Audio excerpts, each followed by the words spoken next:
The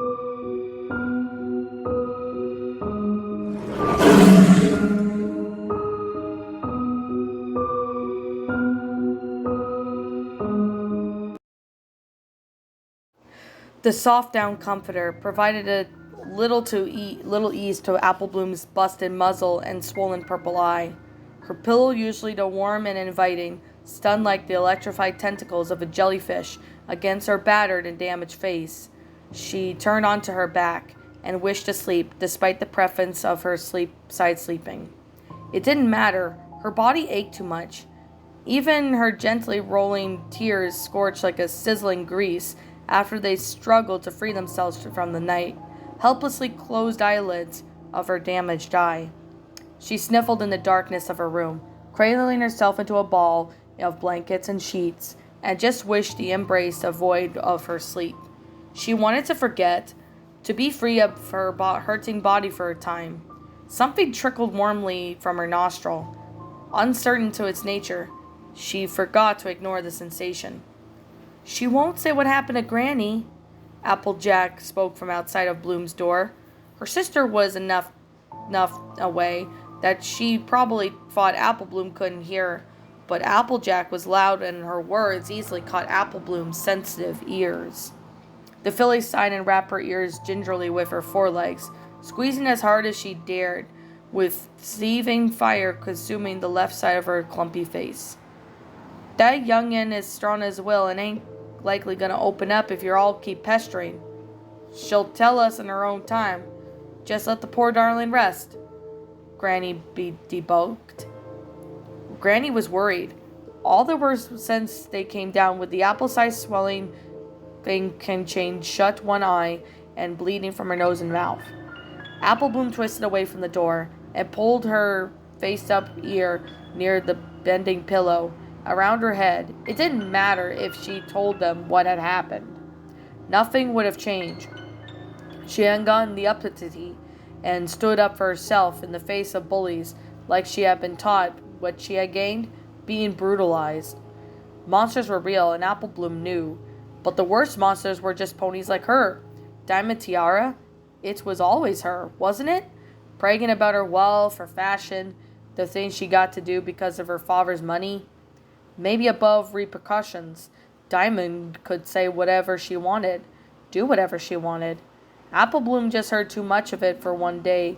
Now the apples were paupers and mud farmers. Her tongue had taken control of her mind and spat out nasty notions to the rich bully. Things meant to bring her down from the high horse. Apple Bloom wanted to make Diamond feel as small as she made the others feel, and Diamond had beaten her up. Nobody helped, not even Scootaloo and Sweetie Belle. Oh, they hollered for an adult, but didn't physically do anything to pull the irritated, fuming filly off of Apple Bloom. Even the adults turned a blind eye. She recalled Mr. Confetti, owner of the party supplies store, grimacing and hurrying away, ignoring the cries and the sickening meat-packing noises of hoof and bone, as Diamond marred and deformed her face. Her memory was strained as she was certain she was the shadows of her own adults turning away, abandoning her with the whims of Diamond Tiara. In the end, Diamond Tiara had grown tired of hitting her and left Apple Bloom in a state of dysphoric confusion.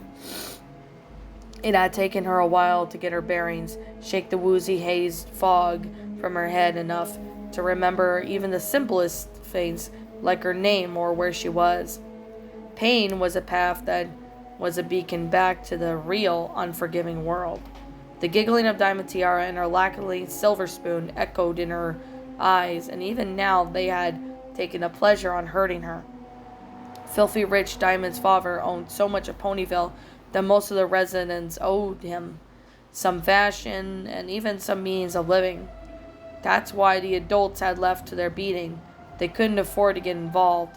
Apple Bloom, sick and tired of Diamond Tiara, had to be alone. She couldn't tell Applejack.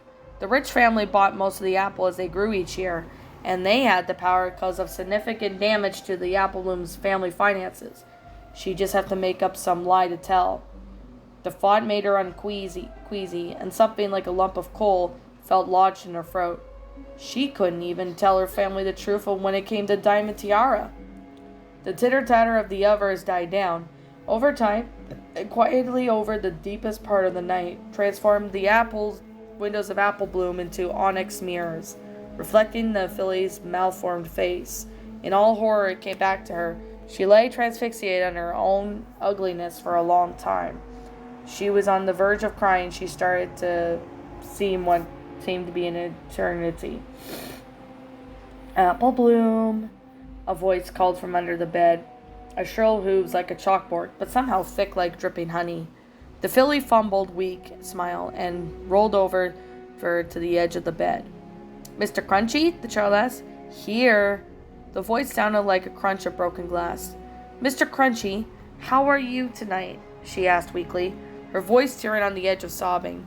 Words hurt her as her mouth deformed, and the pain reached like a billowing window branches and deeper in recesses of her head. She can't even recall when Mr. Crunchy first came to her, but she was certain that it had been a long time. You sad? You cry? The voice replied. It sounded like twigs snapping at the woods at night. It's okay. Just a bad day. Apple Bloom stretched her nightstand. She knew not to jerk the chain. Mr. Crunchy hated light. She found the apple and always kept it there and picked it up. The apple was heavy and round, bustling over with tingling flavor. Apple Bloom lowered gingerly below where the blankets hovered over, in the black gap between the bed and the floor. Sunbait took in a quick, hard snatch, and the sound of crunching apple flesh, followed by shortly from beneath the bed. Apple Bloom looked over into the mirrors, but only saw what might be rippling oil from beneath the bed. She had never seen Mr. Crunchy, but he always came for the longest hour of the night when her room felt untethered from reality, swaying from the great sightless void outside the walls. She kept an apple for it. Always, he was hungry a lot. Apple Bloom, good to Mr. Crunchy. I help now? The thing said like a splintering tree. Apple Bloom was quiet, but then began to sniffle, and then sob. She hadn't cried on the sheets of Ponyville or her family when they demanded an answer from her state. She held a strong head like an apple should. She had held back her emotions, but the dam was cracked from holding the truth. Finally it broke, and she wailed into the pillow, wiped at her bulging, throbbing eye. The voice below was silent as she did so. Whatever it was listening or had gone, Apple Bloom couldn't tell. After a time, she regained control of herself and felt a little better. I don't know if you're still here, but I need to talk. That's even to get off my chest. I mean, this rich girl beat me up today. She's snobby and thinks she's so much better than everyone else because her family is wealthy.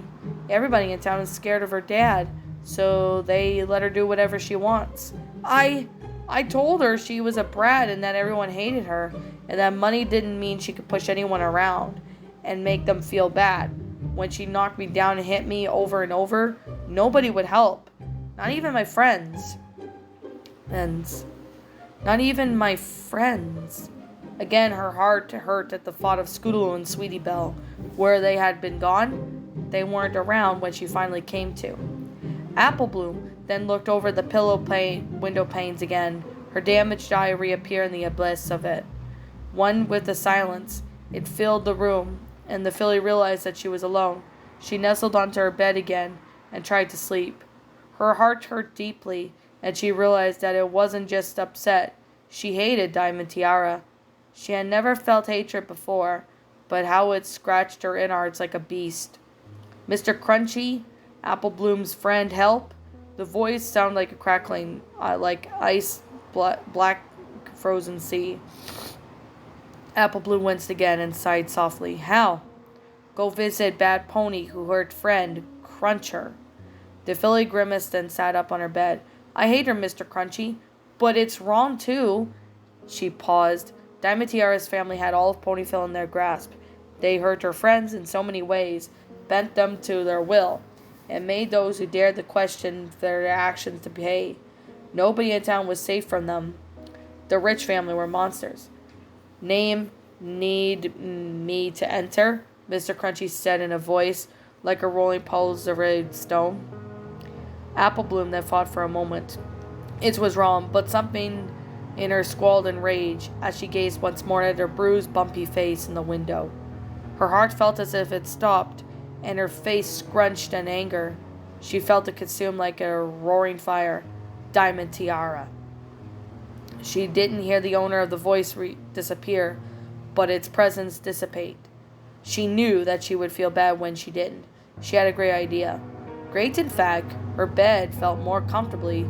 Suddenly sleep stroked her injuries, soothing them as she floated down into the pillows. Apple Bloom couldn't hear the shrieks from Diamond Tiara's room. She couldn't even feel breaking bones or splintering, jaggering teeth that consumed the bully. She wouldn't see the stringy, torn remains of what used to be the family's filthy rich daughter. The next morning all she felt was warmth. Monsters were real, and Apple Bloom knew it, but the worst of ponies, just like her,